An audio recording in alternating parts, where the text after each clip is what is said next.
Allahu Akbar, Allahu Akbar, Allahu Akbar, Allahu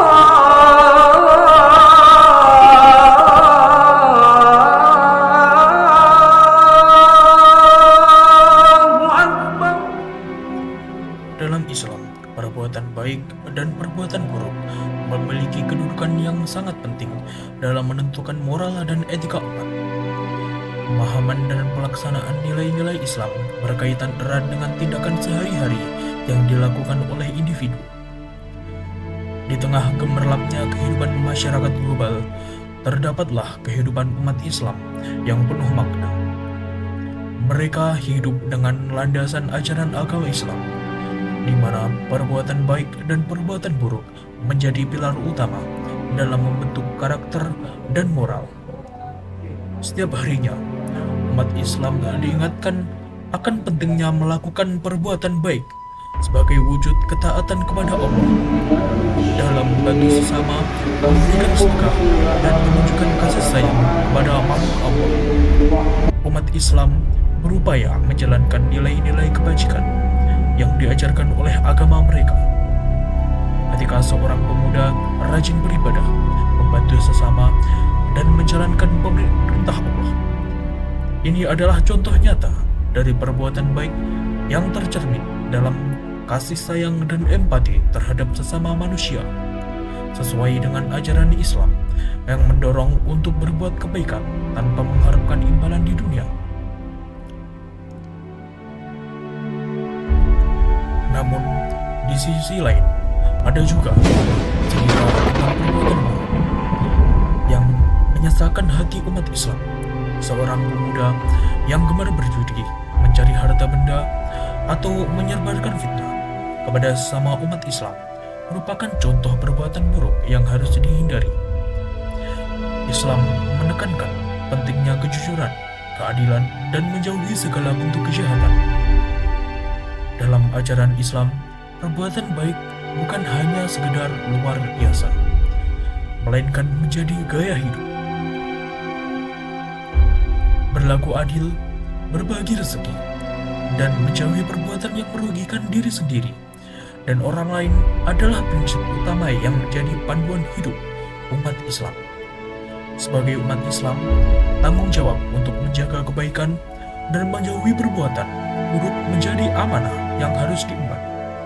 Melalui setiap langkah dan tindakan, umat Islam berusaha meraih keberkahan dan ridha Allah, sekaligus memberikan inspirasi bagi dunia tentang keindahan ajaran Islam.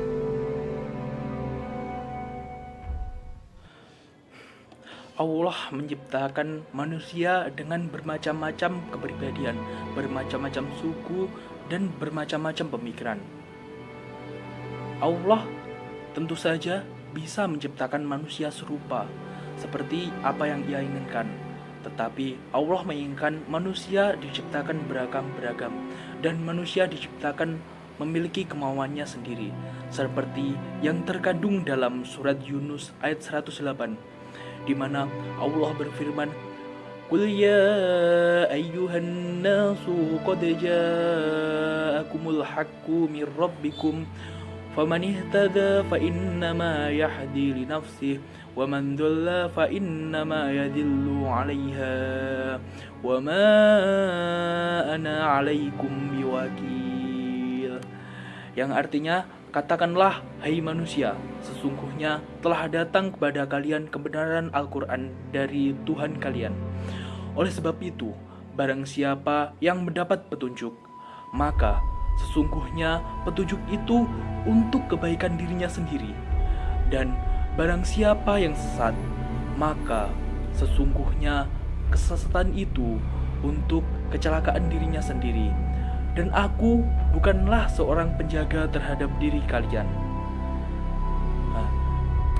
Itulah surat Yunus ayat 108. Kemudian isi kandungan dari surat ini adalah telah datang kebenaran Al-Quran dari Allah Subhanahu wa Ta'ala, dan barang siapa yang mendapatkan petunjuk, maka petunjuk itu untuk dirinya sendiri. Dan barang siapa yang sesat, maka kesesatan itu akan mencelakakan dirinya sendiri. Aku, Allah, bukanlah pemelihara ataupun penjaga dirimu. Jadi, sudah tertulis di dalam ayat ini bahwasanya Allah memberikan kebebasan kepada manusia untuk berbuat baik maupun berbuat buruk. Dan niscaya perbuatan mereka akan dibalas di akhir nanti. Allah tidak semerta-merta membuat makhluknya serupa. Allah membuat makhluknya berbeda-beda, beragam, bahkan pemikirannya juga beragam. Kemudian asbabun nuzul dari ayat ini adalah dari Ibnu Jarir meriwayatkan dari Jalul Ad-Dahar dari Ibnu Abbas radhiyallahu anhu bahwasanya ketika Allah Subhanahu wa taala mengutus Muhammad seorang rasul bangsa Arab, sebagian dari bangsa Arab mengingkarinya. Mereka berkata, Allah sangatlah agung hanya untuk mengangkat rasul dari kalangan manusia. Maka Allah Subhanahu wa taala menurunkan firman-Nya, patutlah menjadi keheranan bagi manusia. Kemudian Allah juga menurunkan, dan kami tidak mengutus sebelummu dan Muhammad melainkan orang-orang laki-laki.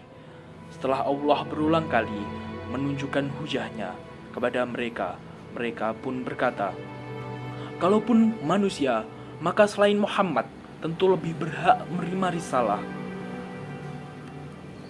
Dari asbabun nuzul itu dapat digambarkan bahwa dahulu Nabi Muhammad itu ditolak oleh kaumnya. Beberapa kaumnya itu mengingkari Nabi Muhammad. Kaumnya tidak ingin Nabi Muhammad mendapatkan risalah dari Allah. Makanya mereka menanyakan kepada Allah, kenapa Nabi Muhammad yang diutus sebagai Rasul, yang diberikan wahyu berupa Al-Quran. Kemudian seperti yang dijelaskan tadi, Allah menyerukan bahwa telah diturunkan seorang laki-laki, yaitu Nabi Muhammad sebagai utusan Allah pada masa itu. Dan dari sebelumnya juga seperti itu. Sudah diturunkan nabi-nabi sebelumnya juga dipilih oleh Allah. Dan itu adalah ketentuan Allah. Kemudian berikut adalah pengertian dari beberapa tafsir. Yang pertama adalah dari tafsir Jalalain. Dari tafsir Jalalain menyebutkan bahwa manusia penduduk Mekah telah menerima kebenaran dari Tuhan mereka. Petunjuk itu untuk kebaikan diri mereka sendiri. Pahala hidayah hanya untuk yang berhak menerimanya. Siapa yang sesat mencelakakan diri sendiri. Nabi Muhammad bukanlah penjaga, hanya menyampaikan ajaran Allah. Kemudian dari tafsir Al-Misbah, intinya sebagai berikut, perintah dan larangan dari Allah adalah untuk kepentingan manusia, bukan Rasul. Manusia baik beriman maupun tidak telah mendapatkan kebenaran dari Tuhan. Petunjuk untuk kebaikan diri sendiri, kesesatan mencelakakan diri sendiri. Nabi Muhammad diminta untuk konsisten mengikuti wahyu dan bersabar dalam menyampaikannya. Kemudian dalam tafsir Al-Misbah dijelaskan bahwa apa yang disampaikan Nabi adalah benar, manfaat bagi yang mengikutinya, bencana bagi yang sesat. Nabi bukan penjaga, Nabi hanya memberi petunjuk dari Allah. Kemudian dari tafsir Al-Ibris adalah utusan Allah telah datang, petunjuk memberikan manfaat, kesesatan mencelakakan diri sendiri. Kemudian inti dari tafsir Al-Munir adalah apa yang datang dari Allah adalah benar, petunjuk untuk kebaikan dari diri sendiri, kesesatan mencelakakan diri sendiri. Nabi Muhammad bukanlah pemelihara, hanya memberi perintah tentang azab dan memberi kabar gembira bagi yang mendapatkan petunjuk. Dari beberapa tafsir tersebut dapat diambil kesimpulan bahwa pentingnya mengikuti petunjuk Allah dengan konsekuensi kebaikan atau kesesatan yang menjadi tanggung jawab individu. Nabi Muhammad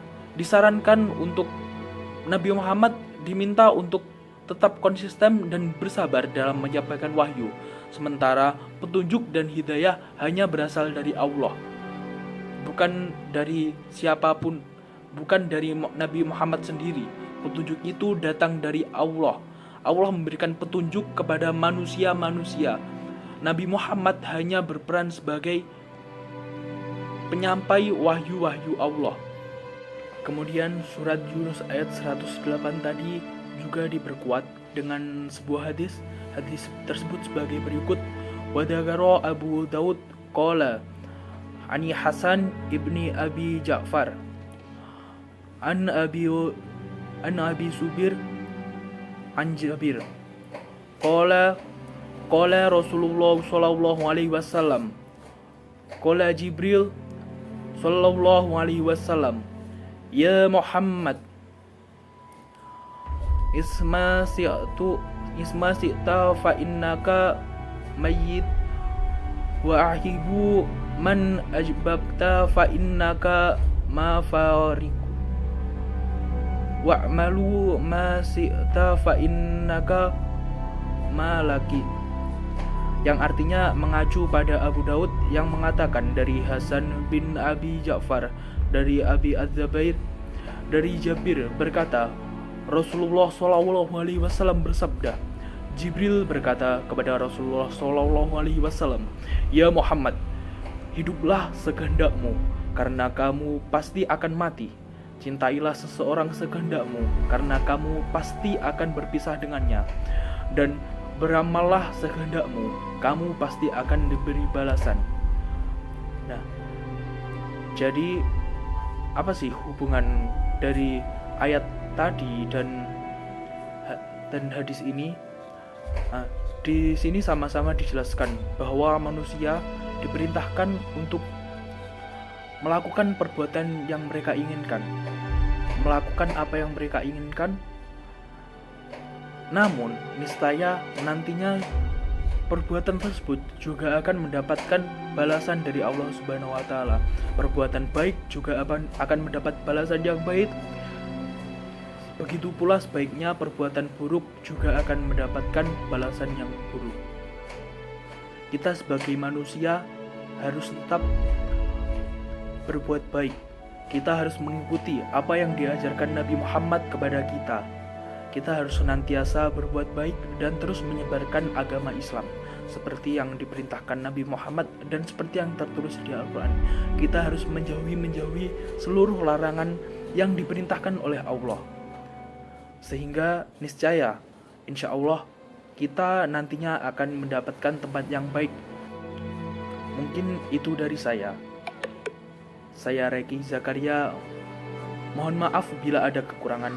Wabillahi taufiq wal hidayah wa ridho wa inayah. Wassalamualaikum warahmatullahi wabarakatuh.